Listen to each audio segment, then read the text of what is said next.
All right, we're back live here on the TD Report, Monday edition. I'm your host, Dave Combs. Tony Kennedy, buddy.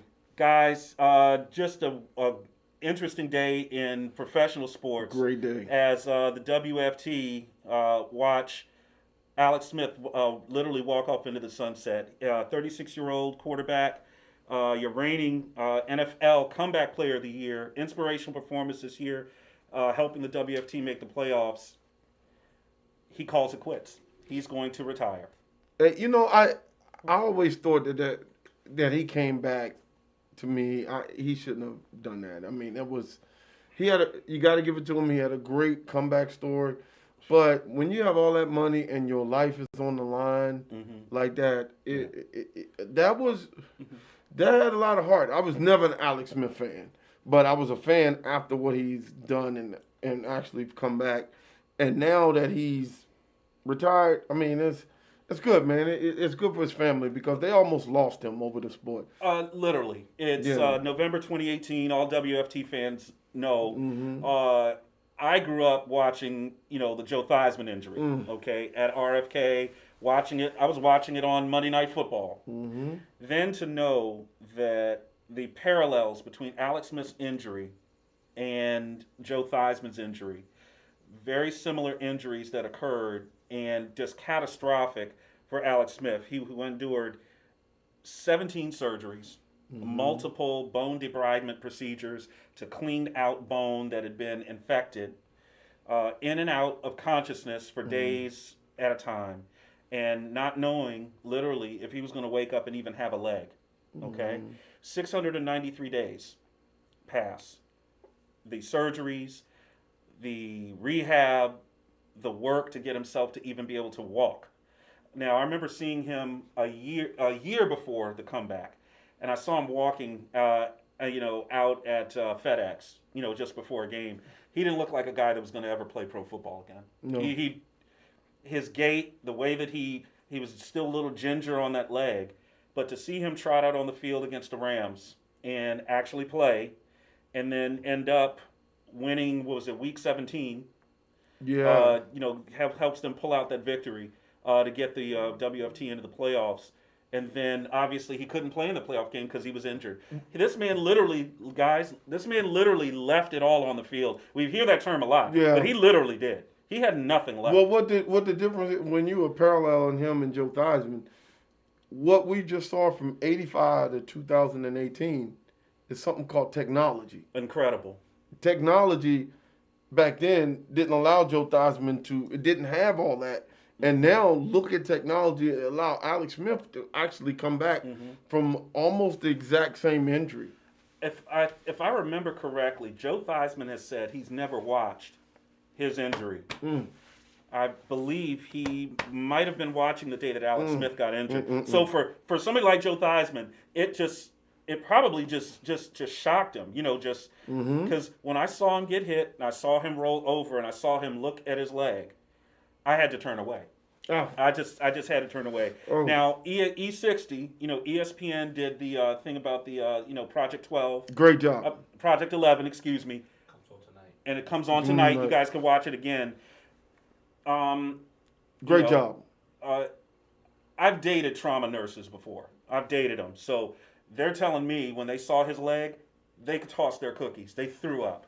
These are people that see this stuff daily. People that get hit by a truck or drunk driver hit them or whatever. They saw this man's leg, and they physically were ill. That's how bad his leg looked. And now to see him get on a football field at all and play the level that he did, I don't expect him to be the guy that came out number one pick in the draft. You're not expecting that. But 7 years in San Francisco, comes out of college, played for Urban Meyer at Utah, and was a great high school player. You know who he played high school ball with? No. He handed the ball off to Reggie Bush in high school. That's right. That ain't freaking bad. He's from San Diego, Helix High School in San Diego.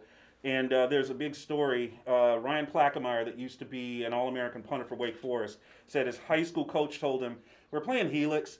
Do not punt to Reggie Bush." And he said, "Well, I can punt at 60 yards, coach." He said, "I don't care. punted out of bounds. He punted it to Reggie Bush. He said the next time he saw Reggie Bush was running by him for the touchdown. And the coach was just really upset. But basically, what Ryan Plackmeyer was saying, he said that high school team with Reggie Bush and Alex Smith, he said it was unbelievable. He said they were doing sick things in high school that you just shouldn't see a high school team. Well, you have to look at it. One won the Heisman and one was the first pick. Exactly. That's 7 years. That's pretty good. 7 years in San Francisco, it didn't work out the way that Alex Smith would have expected. Alex Smith, resilient, moves on to Kansas City. He ends up being what amounts to a placeholder. Let's say what it is, for a potential Super Bowl winning quarterback in Patrick Mahomes. But he was playing pretty well in San Francisco before he got out of there. 2017, he threw for over 4,000 yards and ran for over 350, and it's only been done 13 times. Yeah, he had 2017, so that's 4,700 yards passing. Yeah, I can't remember exactly. It's one of the top performances by a quarterback. Period. And rushed for. Yeah. Well, we have to look at it this way. If I'm looking at your list. Yes. When he left San Francisco. Yep. That quarterback that replaced him took them to a Super Bowl. Correct. When he left KC, that quarterback that replaced him took him to the Super Bowl. Correct. So now, if it's right, the quarterback that's replacing him in DC. Yeah. It should be taking them to a Super Bowl. Hey, listen, Tony. Tony, you're going to get WFT fans to like you. Look, I'm just giving you, listen. If you undefeated in college basketball and you make it to Indianapolis, yes, you will not win the championship. True that. Okay. Just ask UNLV, ask Kentucky, ask Gonzaga. That's true. That's true. So, and the last team to actually win the championship were from what state? Indiana. It's the curse of Indiana. It's the curse of Indiana, Tony. It's the curse of Indiana. I'm looking at that. That means that the next quarterback should be taking the Washington football team to the Super Bowl. You know what? You've just done something that nobody in sports has ever done, is make that connection. No one's ever made that connection. No, they're not making that connection. Because now people are going to be on our mentions getting this stuff from our show. Yeah, I mean, let's hope they give you credit, Big T. I mean, it is what it is. I mean, that's what happened. Yeah, when you said he was what happened. Yeah, you know, I mean, he's basically this generation's Steve DeBerg. Basically. Steve DeBerg's job was to hold a place for who did Steve DeBerg hold a place for? Roger Staubach? No, Steve held Young. A place for Steve Young. Yeah. I mean, you go down the list. I think Steve DeBerg had a young quarterback coming up behind him, and then he got traded. He groomed the guy, and then he gets traded somewhere else. Starts there, grooms another guy, gets pushed out. But this is what I think what we're going to say about Alex Smith's career when we boil it all down is a story of resilience. Okay. Yes, he could have literally just walked away after getting traded from walking away from San Francisco. He could have gotten out of pro football. He could have said, I don't need this. I've got a degree, got a beautiful wife, got a family. Went to KC. When that happened and he moves on to DC, he could have walked away after KC. He would have been 12 years in the league. Your pension's already secured. You've done virtually everything that you can do as a pro, and you come back for another shot here in DC and do another 3 years. That's 15 years in the NFL is a lot of time in the NFL. That's a long career. It is a long time.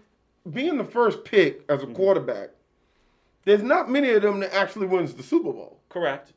So it's Peyton Manning, it's John Elway, and Troy Aikman.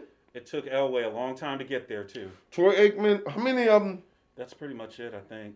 Actually, as the number one pick, has won the Super Bowl overall. Yeah, the number one overall quarterback. So being in that position is. It's been 54 Super Bowls. 18 Super Bowls have been won by first-round quarterbacks. So that's like what? Do the math. That's a third. It's a third. That's a third. So 33% chance that the guy that's being drafted, Lawrence, is going to win the Super Bowl as a first round. Okay. That's what it is, first rounders. But so the other 2/3 of the Super Bowls were won by quarterbacks that weren't drafted in the first round. Now, Trevor Lawrence is going to end up getting drafted by Jacksonville. He's going to end up getting drafted by Jacksonville. He is going to be under the tutelage of Alex Smith's college coach, Urban Meyer. Yes. Okay. he has already reached out to Urban Meyer. Urban Meyer has already reached out to Alex Smith. Come down here to Jacksonville and help me work with my young first pick in the draft quarterback, which I think would be a great thing. If he does it. But if I'm Alex Smith, I'm going to sit and chill for just a little while, because Alex Smith, to me, looks like a guy that's been groomed from the very beginning to be in a front office where he could end up in a Kansas City working with Andy Reid, who really enjoyed working with him. That's just the influence and just the type of personality that he has. We know if he wanted to be in D.C., he is close with the Snyder family for obvious reasons. They cared for him after the injury. They kept him on. They didn't cut him right off the bat. They gave him a chance to come back. So there is a closeness there. But everybody knows his football acumen around the league. I've heard a lot of people talking about it in league insiders saying this guy's going to be in a GM. You don't think he's going to go to the booth? I don't think so. I think his leadership capability, his leadership skills are just so much more better served in the front office or maybe even on the field. I mean, if he wanted to coach quarterbacks. Did he have a better career than Tony Romo? I see a player personnel role for him. Player personnel role. Did he have a better career than Tony Romo? No, he did not. I'll say no. I think he did. You think so? Alex Smith, yeah. The skill that Tony Romo had in terms of just pulling out some ridiculous victories. It's just he could never do one of those in the playoffs. That's just Alex Smith did in the playoffs. But Alex Smith did. Tony Romo couldn't. Tony Romo couldn't. Okay. I don't know. I'd have to look at the stats. Two different players, but entirely different players. They both play quarterback. If you're doing success. All right, no, Tony. They both play quarterback. So in the same time, I only hit two different players. Blah blah blah, all that. Blah blah blah. So I'm just going to read this quote. This came off the IG. I'm going to hit you guys with it. You guys might not have heard it yet. This is from Alex Smith's IG as he walks away from pro football. This isn't just a game. It's not just what happens between those white lines on Sunday afternoon. It's about the challenges and the commitment they require. It's about how hard and how far you can push yourself. It's about the bond between those 53 guys in the locker room. It's about fully committing yourself to something bigger, end quote. I mean, I want to strap on some pads and go hit somebody after hearing that. That's a guy that can be a GM. That's a guy that can be a coach. You want to follow somebody that puts that much level of commitment, literally put bone and blood and sweat down there on that field. You sure did. And who's not going to follow a guy like that? I will say Andy Reid says he doesn't think he's going to go into coaching. Andy Reid says that Alex Smith will not go into coaching. And they're close. So I think front office. You think front office? Well, to be honest, the Joker looks good in a suit. And how about motivation? How about motivational speaking?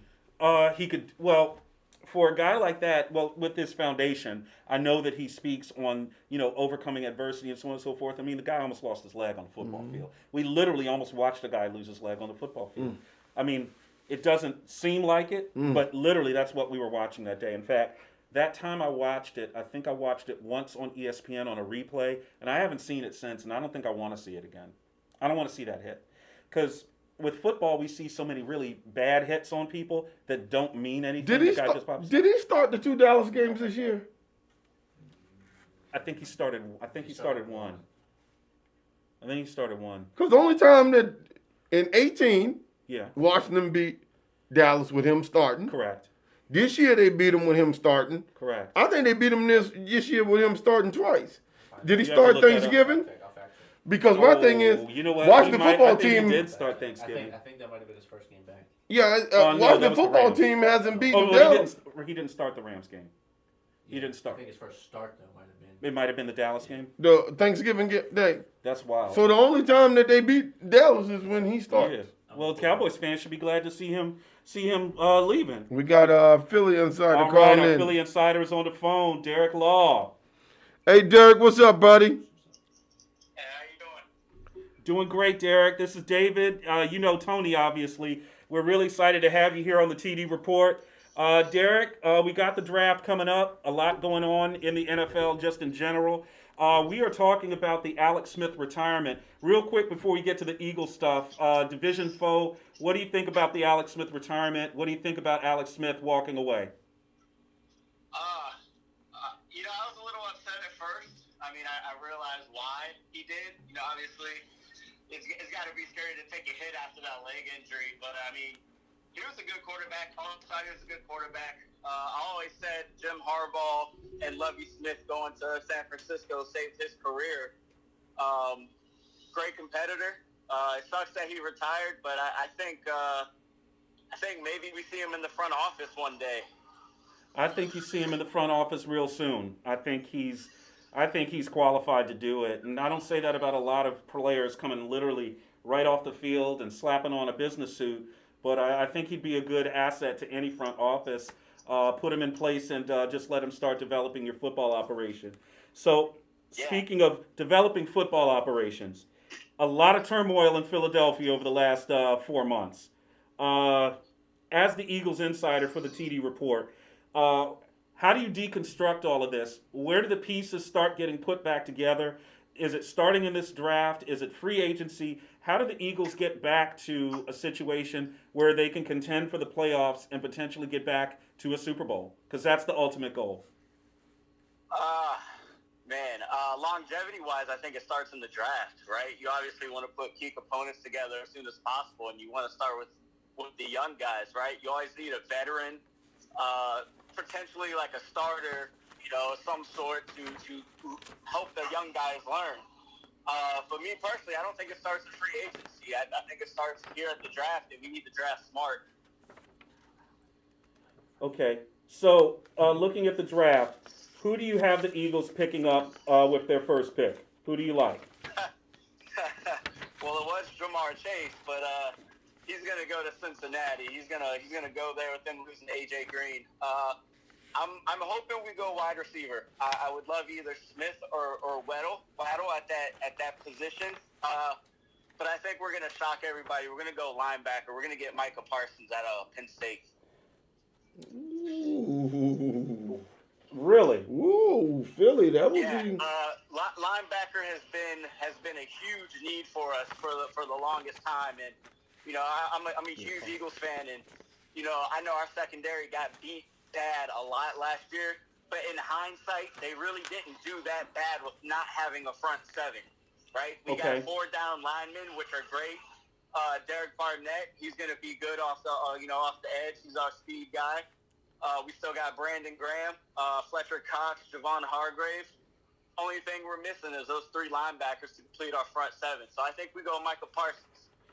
Micah Parsons. So you would need Micah Parsons to fall to what? 12? No, not 12. Yep. You got him at 9. Yes. Okay. And if not, then Waddle is there, and you pick him up there. Absolutely. We lost Deshaun Jackson. So what wide receivers do we have now? So my thinking is first round we go Micah Parsons, right? Okay. Maybe second round we go wide receiver, somebody there like a Rashad Bateman out of Minnesota.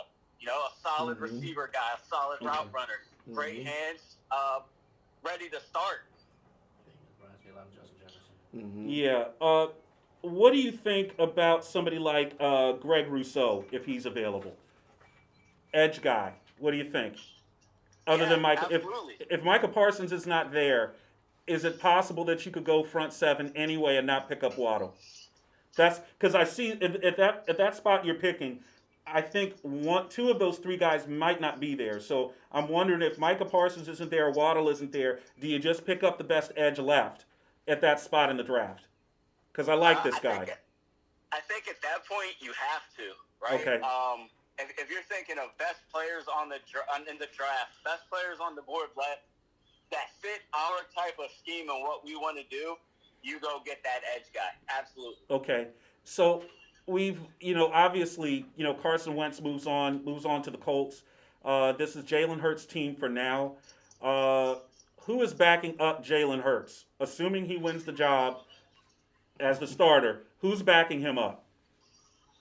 That would be Joe Flacco. We signed him a couple weeks ago. At first I didn't like it. I didn't like the pick of Joe Flacco. I didn't like the signing of Joe Flacco. But as I sit back and watch and think about it more so, he's a nice veteran that has actually won games at the highest level, played at the highest level, as far as being in playoffs in the Super Bowl. Won a Super Bowl. He's got a ring. I mean, yeah. I honestly, for what you're paying him, for what you're I mean, you guys are capped out. Okay. Yes. You guys are capped the hell out. So Joe Flacco is stinky rich. All right. He's probably in his career booked over $100 million in salary easily. Yep. He's got the Super Bowl ring. He's literally just playing now, literally for the love of the sport and to stay involved in the sport. Mm-hmm. And I'll take him as a backup quarterback any day of the week. Yeah, I'm serious. A lot of people see it as a steal, but I think it's a steal for what we got him worth for. Yeah, it's absolutely a steal, and I think even though it's different types of quarterback play, just being able to read defenses and football IQ wise, he's going to be huge for Hurts mentally. Exactly. I think that's what I was hitting at too. Is having a guy like that around a young quarterback. I think Jalen Hurts, by the way, my personal opinion, and Tony agrees with me. We love that kid on this show. Yeah. His story, how he got to leaving Alabama to going over to Oklahoma and doing great at Oklahoma. I mean, incredible. And then to be thrust into duty and doing the best he could with. He didn't have a great statistical year, but he did give you guys a lift. And I think he's a high character guy. That's just my feeling. And if y'all don't take him out the game, y'all win the game. I think that got Doug Peterson fired. Absolutely, I agree. I think for what we had around him, I think he produced about as well as anybody could. I'm a huge Jalen Hurts fan. Again, when he was at Alabama, then moved to Oklahoma, I was a huge Jalen Hurts fan at Oklahoma. I'm a huge fan of him now. I'm glad we drafted him last year. I don't think maybe we should have drafted him in the second round. I feel like maybe he would have been there later. But it is what it is. I'm glad we got him. And now it's just time to start building around him and start being more consistent with our draft picks and not doing, idiotic things as far as front office wise, right? Like we need to be smart if we want to rebuild because we're not far away from another Super Bowl. We're not far away from another playoff run. Huh? Wait. Hold on. Playoffs! Hold on, dog. What? Playoffs? Come on, man. Nah, D. Come on, D. Nah, you lost me, We were with you right there, dog. Now you went. No, sir. No, sir. Hey, dog, this is called the TD report, not Fantasy Allen. Come on now. Come on, man. You know what my next question was? Let me tell you. My next question literally was, how long will it take in draft cycles to have enough draft capital to clear out all of those big salaries? In other words, when does the fire sale begin? Because I think you can get your boy what is that, Graham? I think you can get him for a discount. What's up, man? For some draft picks. Let's get Graham out of there. Let's get him out of there. Let's get him out of there for a couple of draft picks and a gallon of pork fried rice. What's up? I'll make that deal today. You ready? It's funny, but in reality, we're really not that far off, right? We have veterans that are probably going to retire. You're not that far off if you was in the WCAC. Come on, man. Come on, man. Look, listen to me. Okay. Look, all right. Listen. Brandon Graham's going to retire, right, eventually. But he's going to retire as an Eagle. So we probably get maybe a year and a half, 2 years with him if we're smart, okay? Fletcher Cox. Probably a big lump sum of our cap, right? He's gonna stay an Eagle. That's just how it's gonna be. He's getting traded. If we start, I hope not. If we start building around Jalen Hurts, right? And in terms of what I'm gonna say, it seems like a long time, but it's really not that long time. We're 3 to 5 years away from being a contender again. That's forever in the NFL. That's forever, man. In the NFL. It's not. It's really not. It's really not that long. Man, we're going to be on president number 50. And you talking about... But listen. By that time, Jalen Hurts is 27, 28, probably in his prime. 5 years from now, Dak Prescott will be divorced from Kim Kardashian. And he'll be in his 13th year. He'll be in his 13th year as an NFL quarterback. Hey, for his sake, I hope he doesn't get with Kim Kardashian. Oh, I told y'all last week, Kim Kardashian on line one. She knows when you get your money. She knows when a brother gets his money. Hey, D, that's why we like y'all We love you to insiders, death, man, baby. We because love y'all, man. y'all keep it real for y'all team, boy. Y'all are fans. Y'all are riders. Y'all ride or die. Hey, look, man, look, I'm gonna be first one to tell you. When we sucked last year. We're terrible. I don't know how we won how many games we did. Y'all was good and terrible. To sit back and think that there was actually a team worse than us last year. But you said playoffs. You said playoffs. You ain't supposed to say Playoffs. You can't say the P word, man. I'm gonna stick by what I say. Okay. Okay. Oh, we gonna hold you to it. You hear that siren in the back? That's the fire sale that's going on. D. Hey D. Hey D, listen, we love you, brother. We love you, man. But listen, do you have your Twitter handle ready, or what you got for us, so people can keep up with you? I'm sorry, what was that? I couldn't hear you. We need your Twitter handle so people can keep up with you. See if we can get you some followers. Because I know you need more. Absolutely. Yes, sir. So my Twitter is actually CoachLaw_14. Okay. Okay. Excellent. Get you some more followers on there. Definitely followers from our show. Push our show, man. Push the draft. The show. And you should follow our draft, our guy at Cody Bennett NFL. 2 N's, 2 T's. Okay. Yes, sir. And we're gonna have you next Thursday for the draft. So be ready. Yeah. All of stuff, man.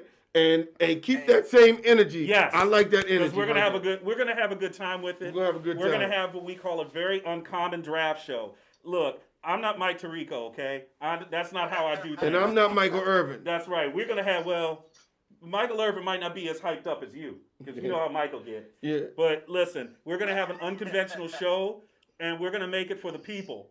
For the real fans that love their teams. Mm-hmm. And this is a special draft because a lot of the NFC East is gonna be a little needy on draft day. There was some problems this year in the NFC East, other than the WFT who went to the playoffs.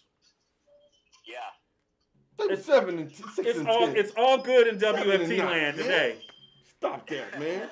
Hey man, they selling NFC East Championship T-shirts, man. The NFC champions, NFC East. Man, look, we don't even put those banners up. You know where them banners? You don't put those banners up. We don't put them banners up in Dallas, dog. We don't do divisions. Hey, D-Law, we appreciate you, man. We're definitely gonna have you next week, okay? Hey, appreciate your time. Thank you very much. Thanks a lot. All right, brother. Appreciate you. Good. All right. So, our Eagles insider here on the TD report says that within 3 to 5 years, the Eagles will be back to Super Bowl contention. I don't know about that. I'm a little bearish on that. I don't dig it. Yeah, I didn't mean to clown. I'm just saying. No, I meant to clown. Oh, okay. I don't mean to be rude to guests. I'm just saying. No. The Eagles are a team in transition and turmoil. So this is what I would do if I was the Eagles GM, Tony. This is what I would do. And I don't think Howie Roseman's going to do this. Jimmy Johnson, before he took the Cowboys job, looked at the NFL draft. He analyzed it. Mm-hmm. Probably better than anybody else has ever analyzed the draft. And what he said when he came in there day one, he said, we don't need players. We need draft picks. And that's what Jimmy did. What Jimmy did was he gave a point total to in terms of franchise value of every pick in the draft, of every round. And they still use that. And they still use that. Oh, Tony, across the NFL. Literally, across the NFL today, he revolutionized what draft capital is. If Jimmy Johnson had gone to school and gotten a business degree, he would own Walmart, like all of them. You know what I'm saying?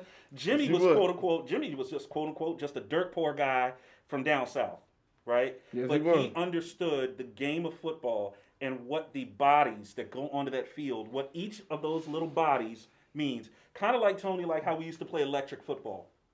The little players, you knew, this little fast joker right here, he's worth this. The quarterback, he's worth this. This player is worth Jimmy that. needs to thank Herschel Walker in Minnesota. But listen, P.T. Barnum said it, Tony. There's one born every minute. Yes, it is. But you know what? The Vikings might have made the right deal. Maybe. If they could have gotten to the Super Bowl. Yeah. If they had won the Super Bowl with Herschel. There's a whole bunch of ifs in that joint. Yeah, but Dallas got the Super Bowl. Dallas literally raked that trade. They raked and it. pulled 2 Hall of Fame players off of there, right? Yeah, it was turned into Emmett Smith and Darren Woodson or something like that. Yeah, it's just ridiculous. They raked them on that. They just got him. So we're going to have Marvin Chambers get on the show. When do you think Marvin's going to come on? Marvin. We trying to catch Marvin. Marvin, he hiding with them Giants. He's hiding with the Giants fans. Because we clowning people. We're clowning today. When the Marvin said Super Bowl and playoffs. I didn't think he was going to say that. Man, you got me there. So he talking about the Gonzaga Eagles. The Gonzaga he ain't Purple talking about no Eagles. daggone Philadelphia Eagles. So let's talk about some more NFL stuff real quick. More WFT news. Fourth round draft pick from the 2019 draft, Bryce Love, running back out of Stanford, was cut today. And for me, watching him play in college, man, that was a fun guy to watch. Listen to this guy's resume. He won the 2017 Lombardi. Doak Walker, Pac-12 Offensive Player of the Year, unanimous All-American, second in the Heisman to Baker Mayfield, and before that he was Christian McCaffrey's backup. So you're Stanford. You had Christian McCaffrey, and you had this Bryce Love guy, I'm using quotes here, who nobody really knew about other than Stanford people, and then Christian gets drafted, and people are saying, well, you don't have anything else at running back, and then they hit you with Bryce Love. Bryce Love was incredible in college. Incredible. Rush for like 2,000 or something? Went for 2,100. 2,188. Went for 2,188 yards. Blew out his ACL in his final college game. December 1st, 2018. That's when the problems started. That's when the problems really started. Now, as Cody Bennett reminded me before the show in production, he could have left school and not come back that year. He would have been drafted, surely, and no lower than second round. No lower. He would have been he might have even been a first rounder. I mean, coming off that season. He was a starter regardless. And yeah, he was going to be a starter. So he comes back to school, gets his degree in pediatric human biology. Huh? Human biology. Human biology. He wants to be a pediatrician. Wow. Again, Tony, this is something me and you talk about all the time when we're talking about steering kids to the right school for that kid. Stanford was the right school. Stanford was the. Don't send this kid to Texas. Don't send him to necessarily Notre Dame or a football factory. Send him to Stanford because this kid wants to be a doctor and he's got the acumen. He did it the right way. He did it the right way. He came back for that senior year to get that degree, which he got. He can still fulfill his dream of being a pediatrician if that's what he wants to do. But to see a kid get hurt in his last stinking college game, it's almost a cautionary tale. People need to pay attention to this. People should pay more attention to this. Because the decision that you're making, and Tony, you told this about me helping my son get recruited or pick the right college. You're not making a 4-year decision. Finish the sentence, Tony. You're making a 40-year decision. Because that's exactly what Bryce Love did. I'm all for it. Get the degree. Bryce Love is going to be just fine. But the harsh reality is college football is a dangerous sport. You can blow your knee out. You could get what was that? Willis McGahee. Definite first-round pick. Should have been a first-round pick at Miami. And Mike Doss hits him on the knee. A clean hit, hits him on the knee. Tore it up. And there goes the... and luckily he came back. He had a good career. He had a good career for what happened to him. But to get hit like that, it's a nightmare. And to see, quote-unquote, your hopes and dreams, possibly go up into smoke. But in this case for Bryce Love, he spends 2 years on the WFT roster. Does not play a game. I don't even think he logged a minute on the field. They just could never. They could just never played a snap. Cody says he never played a snap. Had a second procedure done on the knee by Dr. James Andrews, and I don't mean to be morbid. I'm not making fun, but if Dr. James Andrews can't fix it, that's pretty much it. I mean, and I really feel bad for that guy. Out of anybody, I see guys get cut in the NFL all the time. It's a harsh reality. It's what the NFL is. But to see a guy like this, second in the Heisman Trophy, Pac-12 Offensive Player of the Year, unanimous All-American. It's a little bit undersized. Also, Tony was a stellar track and field athlete in high school, like 200 and 400 meter runner. Probably had some aspirations. He probably could have gone to school and ran track. Yep. Right? And never taken a hit on the knee. And been just fine. Just fine. Just really sad to hear about that. And best of luck to you, Bryce Love. Hopefully you if your knee is better and you want to get it back on the field and play, I hope you make it somewhere. I'd love to see him play. But if not, he's going to be a pediatrician, folks, because for him that's what med school. go to med school, and you're eminently qualified academically to get yourself there. And knowing a kid like that, he probably took his MCATs. He went to Stanford. He probably took the MCATs anyway. He went to Stanford. He's good. He's good. He's gonna be great school at Stanford University. Yes, he's gonna be great. Tony, let's talk about something that's gonna get Tony's blood flowing. Every show, I put something out there either by accident or on purpose. It gets Tony hyped up. Tony, we got to talk about this because this might scare up Dev. This might get Dev Mason on the show. Hold up. We got to talk about this transfer portal in men's college basketball. Oh, jeez. See, here we go. So I'm going to set it up. There are, as of today, 1,293 players in the transfer portal. That is a third of every player in NCAA men's hoops D1. Players, you guys need to man up. Everything ain't going to be just there for you. You have to actually work for it. Because the coach yells at you, or because the coach tell you to take your ass to class, or because the coach tell you to do this and do that, shut the up and do something. But Tony, I was a 4-star. I scored 30 a game in high school. Listen, I can give a rat's ass. I don't care. Sometimes, you know what?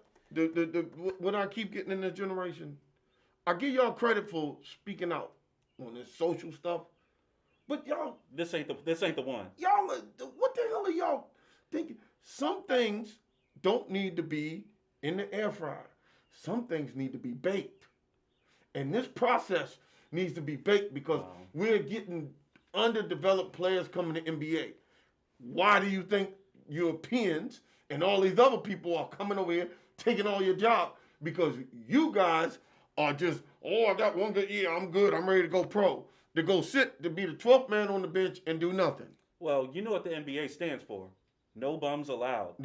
Well, no bums allowed. Well, work on your jump shot, young man. That's what I say. It is getting awful. Now, I'm not mad that you have the right to do, because of the coaching can move anytime. But just because you got the right to do, don't mean you should be doing it all like this. Well, with 1,293 players in the transfer portal, if all of those players, quote unquote, switch hands, they're all going to end up at this place, and the guys from over here are going to end up over here. Now, listen, some of these guys are trying to take their last shot to move up from a mid-major to a high-major program and get noticed by pro scouts, while some guys are trying to move down from a ACC school and maybe move down to a mid-major league, like a Big South, to maybe make something of their college career. And this happens anyway. So I'll go back a long ways. Let's go back to Duke University. Okay, since we were talking about Christian McCaffrey. Christian McCaffrey's uncle, Billy McCaffrey, was at Duke. Mm-hmm. He was never going to be the guy with Bobby Hurley there. Transfer. Never. Transferred to Vanderbilt and became the SEC Player of the Year. I mean, the McCaffreys are a different example because, to be honest with you, if the only thing you're good at is playing piano in the McCaffrey family, they probably all beat you up because everybody in that family, including all the women, got scholarships somewhere, right? Mm-hmm. So that's just one example. You have a guy in your way who you're never going to be better than. And come on, Bobby Hurley. All-time ACC leader in assists. You're not getting in this. You're not going to get all the playing time. So you move on somewhere else. That was a lateral move. You go from an ACC school to an SEC school. Now there are guys that have gone to Duke that have gone down to, quote unquote, down to Boston University, gone from high-level ACC basketball to a mid-major, and those guys did really well. Nothing wrong with that. But what we're seeing, this is different. 1,293 players in the transfer portal. Some of these guys are playing on high major teams and getting minutes. Maybe not the minutes they think they should get. And they're trying to go to another high major school and get those minutes. I just don't think that this is a long-term solution to what ails college basketball. And the college basketball product was just basically raked over the coals from missing the championship last year to COVID. The tournament was missed. And then this year, with the tournament being bubbled, had a very interesting year, but not as fulfilling as what we're expecting college basketball to be. College basketball with that journey from Midnight Madness through the out-of-conference schedule, to the conference schedule, conference tournaments, and then to the big dance. It didn't really have the same feel. No. And the sad part about this is, Tony, is what this really comes down to is money. Revenue. These kids can't generate the revenue without them being seen on TV from Midnight Madness on. That's what develops all of that hype. But you know that's changing. The NCAA is about to come in and let you make money off your likeness. Will that still keep people in school any longer? Well, it may not keep you. It would have never kept Zion Williamson in school any longer. It don't keep you in school. It's not going to keep the Zions in school. But it's going to keep the Joe Blows in school. I hope it keeps the Joe Blows in school. The other ones that shouldn't be leaving to go pro anyway. Exactly. But that's the problem, y'all. That's been going on since the very beginning. I mean, they got too many bad handlers. What y'all got? I will say y'all that. Got too many bad handlers. They don't know what the hell they talking about. Right. They never been there. They never done it, and they just looking for money. If you're just looking for money from the beginning, you're going to be broke. Because first of all, you need to be like Gronk. You need to be like Beast Mode. You need to be like Kamara. You need to be like LeBron. You need to be like LeBron and all them. Well, they ain't spending their checks. They spending all that sponsorship and endorsement money. The biggest professional sports decision that's been made in the last 25 years was made by a woman who did not go to college and barely finished high school. You know who it was? When Gloria James told LeBron to take them damn football pads off when he broke his hand back in Akron. Guys might not remember. LeBron James was not just a great basketball recruit. He's one of the top high school recruits in Ohio. So let me explain to some of y'all that don't know. If you met me and I said, you don't know me personally, oh, well, my son, he's the #1 high school wide receiver in Ohio, okay? If I tell you that, that means something. That's like saying, hey, my son is a sophomore and he starts on varsity at DeMatha. Oh, really? Oh, okay. You're telling me something. That's what LeBron James was. He broke his hand his sophomore year playing football. Now, I don't know if Nike or Adidas or Sonny Vaccaro or someone around the family said, look, Gloria, you've got to get this kid off the field because you're not making $1 million decision. You're making a $100 million decision. Well, guess what? LeBron James has a $1 billion, you hear this? Billion with a B, shoe deal. He doesn't have to play basketball. He doesn't have to, okay? $1 billion lifetime deal. Allen Iverson, $250 million lifetime deal with, Reebok, okay? Now, when Iverson played, that was a whole lot of money. That was like Michael Jordan type money. But now these guys with their shoe deals, if you're telling me, hey, I banked all of my pro money from my salary, I never touched it, I lived off my shoe deal. You live off your shoe deal, that's like what you talk about, Tony, is when guys like, Marshawn and all those dudes, Gronk, they're living off their endorsements. They're banking their salary checks. They're banking their pro money. I mean, some of these checks, guys, when they get cut, some big ass checks. Okay, don't blow it on a Bentley. Don't blow it on 2 Bentleys. Not yet. Not on your rookie. Not on your rookie deal. Wait till you get that Dak Prescott. Get that Dak Prescott deal. Get G'd up. There's guaranteed money in there. What is that? A roster bonus. All you got to do is be alive. And you made the roster. All you got your bonus. Do is not kidnap a kid. Yeah. Don't do something stupid. Don't do nothing stupid. Don't have a $100 million deal and go rob a liquor store when you could buy a liquor store. What are you doing? You buy a whole chain. You could buy a chain of liquor stores. You out here stealing liquor. What you stealing boxes for? You know what I'm saying? It's crazy. So my take on this, Tony, like you said, there are some bad actors out here that are influencing college basketball and college sports in general in the wrong direction. Okay, and those people are unregulated. Okay. They are generally not vested in the process, okay? So these aren't, these things that are happening with college basketball, it isn't somebody's mom or dad necessarily causing this to happen. This is people outside of the family that have gotten next to these folks and said, hey, your son has a chance to make this. Your son has a chance to make that. when those people don't know what they're talking about. Like I said, if my son was a big-time basketball star, unless it's Sonny Vaccaro himself coming to talk to me about, hey, listen, don't let him go back to school for his senior year. We can get him drafted. You might want to consider this. These are the experts. These are the people that should be talking to. God rest his soul. John Thompson, he was still alive. If he comes to me and says, hey, listen, this is what you should do. He sat on the board of directors at Nike at a time when black people weren't sitting on the board of directors at Nike. No. You listen to somebody like that. You listen to somebody that's been there, that understands how the market works, where the market is going. Don't sell me IG. Don't sell me Twitter. Not yet. Sell me the steak. Sell me the career, and then I can get on IG. Then I can get on Twitter and do all of those things. That's just my take on it. And I appreciate yours, Tony, because you've played. You've been recruited, okay? You recruited for 2 sports. 2 sports. You recruited for two sports. Basketball and football. I had D1 offers in both sports. I told my son. I know what I'm talking about. I told my son that Mr. Tony could play basketball. He said he's too big to play basketball. You might have to take my son on the court and show him a little something, T. I'm going to get him on them little courts. You don't back him down. You don't back him down on the post. On them little courts, you be seeing people dunk on and stuff. Yeah, I ain't getting on no regular court. They ain't messing with them youngins. But, yo, man, this has been an interesting show for me because we've run the gamut on so many different things today. But the core thing is this. The Alex Smith, good luck in retirement. We're going to see you probably in the GM's office pretty soon coming to you. Hopefully, if your team is bad right now and Alex Smith becomes your GM, I might actually start rooting for you. I might. I really appreciate what the guy did for the sport because a lot of these kids that come into the NFL think, hey, I was the #1 draft pick. I'm going to do this. I'm going to do that. I'm going to win Super Bowls. I'm going to be Tom Brady. Well, guess what?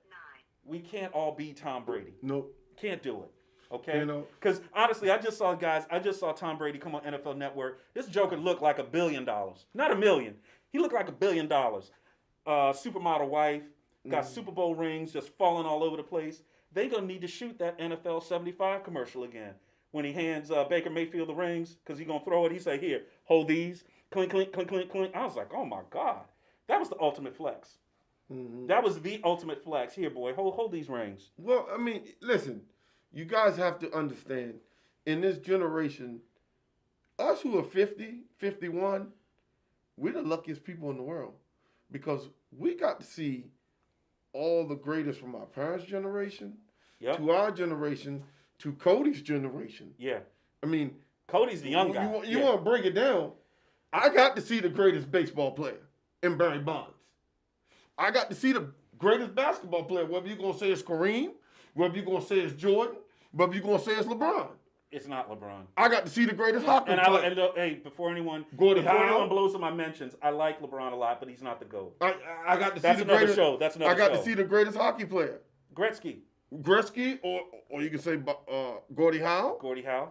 Or you can, Hey, listen, guys. You got the new people that can talk about Crosby. If COVID had not happened, and he doesn't get a season and a half wiped out at the pace he was, you would have Alex Ovechkin literally right now knocking on heaven's door for the all-time scoring lead in the NHL. He's not going to make it because he's had a season and a half taken away from him. Okay. But I'll be honest with you. You put him in Ovi's. You know where Ovi's office is? Yeah.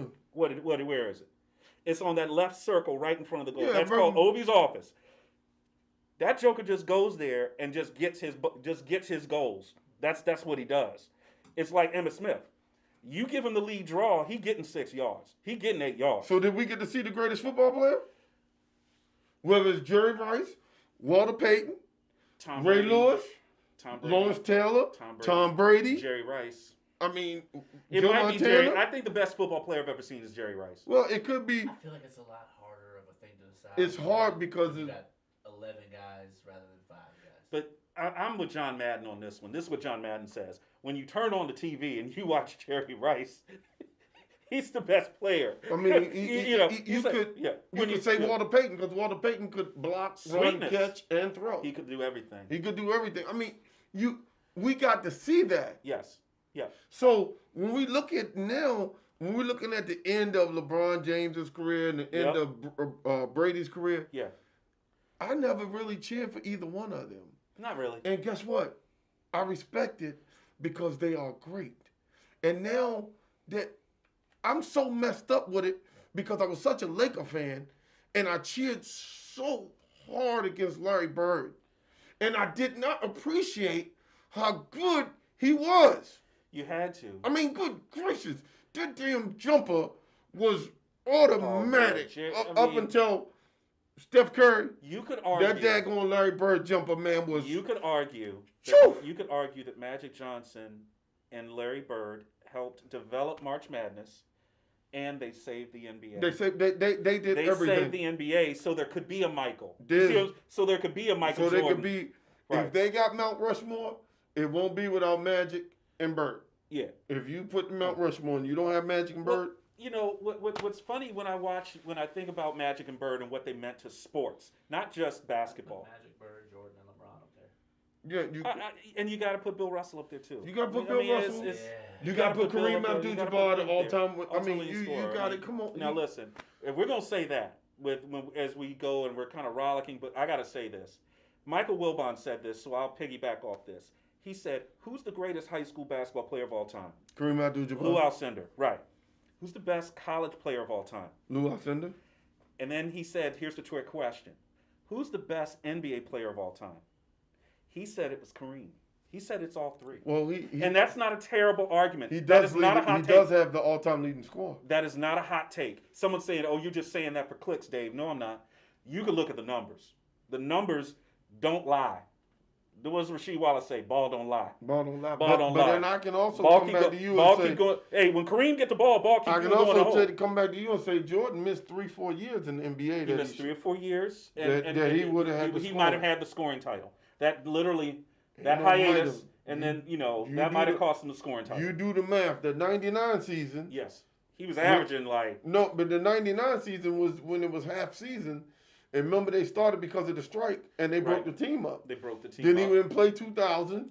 Then he came back, 2001, 2? They didn't win it that year, but he played. That was the 2000 when he played the whole season. Yeah, and they ended up losing. I think they lost to Shaq and them. That's right. No, I'm talking about when he came back for the Wizards. Oh. I'm talking about I don't count that. After everything. Tony, I don't count that. That don't count. That don't count. Man, he built downtown. No, that don't count. Good numbers though. He built downtown DC. Listen, guys, there are two things that I don't acknowledge happened. I don't acknowledge that Michael Jordan played for the Wizards, okay? Because I like Mike too much.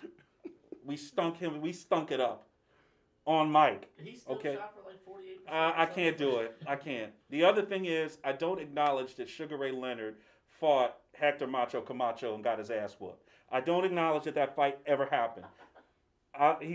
Look, Ray shouldn't have taken that fight, okay? Shouldn't have taken that fight. So you saying they went a little too long? Ray Leonard was 175 years old when he fought that fight. Well, like the youngest say, you're doing too much. You're doing too much. Just retire. Stay retired. Stay retired. Because I'm sorry, Ray Leonard, you messing with my childhood. I can't see you get knocked out by Macho like that. Yeah, I'm sorry. I didn't want you to take that fight. Oh look, I'm like Mickey from Rocky. I didn't even want him to fight Hearns. Because I was like, he's a dinosaur, Rock. Yeah. Tear your limb from limb. I don't even know how Sugar Ray survived that one. I had to watch it on YouTube the other night. Because I'm sorry. When Sugar Ray Leonard fought Duran the first time, Duran beat him up. Duran beat him up. Talked about his girl and everything. Talked about his girl and everything. Just pushed him at the end. He punked him. But he didn't punk him the second one. Not the second fight. No, Ray came for him. Yeah, Ray made him mad. That's when he frustrated him. Because Duran wanted to hit bombs and take his heart, and Sugar wouldn't let him do it. Duran said no mas. That's the famous no mas. That was a great fight. Now listen, you want to hear about DC going buck wild. After that second fight, when he beat Duran, DC was buck wild, man. Yes, it was going crazy. And he said no mas. He said no mas. That was a great fight. Black folks ain't never know any Spanish. But they knew what no mas mean. They knew what no mas mean. Mm-hmm. Yeah. I couldn't believe he quit. He said no mas. I couldn't believe it. He just walked off the ring. He just walked in. I couldn't believe it. His tummy was hurting. Oh, his tummy. Well, that's because he ate like a 25-ounce steak before the fight. What was he thinking? He just thought he was just going to beat Ray up and just leave. He did like this. The Ray said no mas. No mas. No mas. Hey, listen, guys. We're gonna get Marvin back on for us. We'll get him on Thursday. But I want to get off here on this note. Once again, thanks for joining us here on the TD Report. We appreciate you guys. What we want you to do hit that like button, hit the subscribe button for us. If you like the show, if you hate the show, hit subscribe anyway. And we definitely want to have you hit us with some comments. I'm going to be I'll take some office hours tomorrow. I will take comments tomorrow on the YouTube channel. I will answer your questions, try to be gentle, but talk to us about what you love in sports. Talk to us about what you like about the show. We'll try to make it better for next time. We promise it. And I ain't going to keep this thing raw. Listen, we're going to keep it raw. No, we are going to keep it real. We are going to keep it real, you know. But listen, if you want to be an insider on our show, we just want to let you know you're going to get clowned if you say something crazy like the Eagles going to make the playoffs. Yeah, like in 3 or 4 Super years. Bowl. No, Super Bowl. Come on. He said Super Bowl. Come on, man. Come on, dude. Yeah. So, once again, thank you for joining us here on the TD Report. I'm your host, David Combs. Tony Kennedy. Guys, Tony is the heart of the show. We like Martin and Lewis. I play the guitar. He sings the songs. You know what I'm saying? You know, and at the end, I get the girl, just like in the movies. Hey, man, you know what I'm saying? That's how that works. Well, it's the only reason I get the girls because he married, so he can't do that. Hey, we're going to be on our next week. Yep. Thank y'all. Thanks, Cody. Oh, man. I didn't bang the lights enough.